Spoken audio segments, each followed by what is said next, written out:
इसमें उपनिषद की कक्षा चल रही है। प्रारंभ हुई थी ये मार्च में और समापन इसका होगा दिसंबर में। तभी तक मेरा क्षेत्र संन्यास है।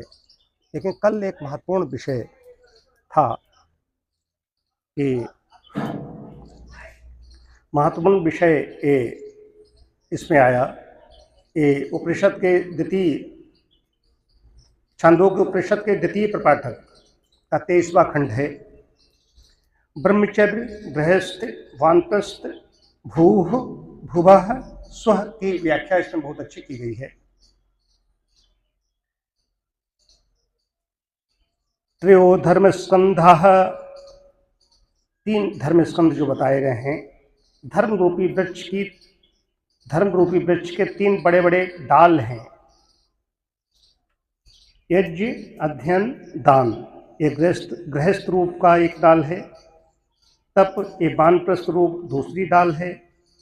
ब्रह्मचारी बनकर अपने को तपस्या से क्षीण करते हुए आचार्य कुल में रहना, गुरुकुल में रहना, ये ब्रह्मचर्य रूप तीसरी डाल है। ये सब पुण्य को कमाने वाले लोग हैं। परंतु एक लोक वो है जिसमें दान तप आदि कोई कर्म नहीं किया जाता, ब्रह्म में ही स्थित रहती है। ये ब्रह्म संस्थ सन्यासी का लोक है, उसे अमृतत्व प्राप्त होता है।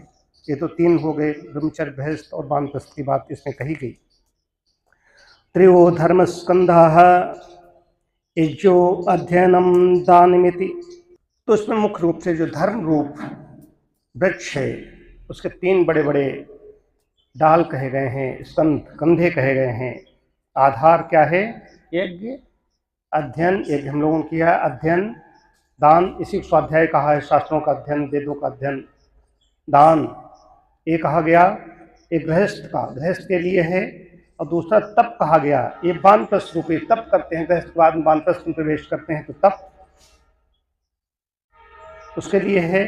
अब ब्रह्मचारी बनकर जो तपस्या से अपने को क्षीण करते हुए गुरुकुल में रहता है, ये 3 डाल कही गई हैं। और इसके बाद में चौथा जो ऊपर जाता है, बढ़ते हैं, जिसे सन्यास कहा गया, सन्यासी का लोक कहा गया है।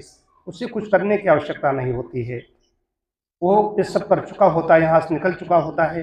कुछ ऐसे भी सन्यासी हैं जो सीधे ब्रह्मचर्य से ही सीधे सन्यास में चले जाते हैं, और कुछ होते हैं ब्रह्मचर्य गृहस्थ वानप्रस्थ होते सन्यास में जाते हैं। तो इन सब से वो उसका लोक है, उसे अमृतत्व प्राप्त होता है। ये छांदोग्य उपनिषद ऐसा कहता है। ओम शांति शांति शांति।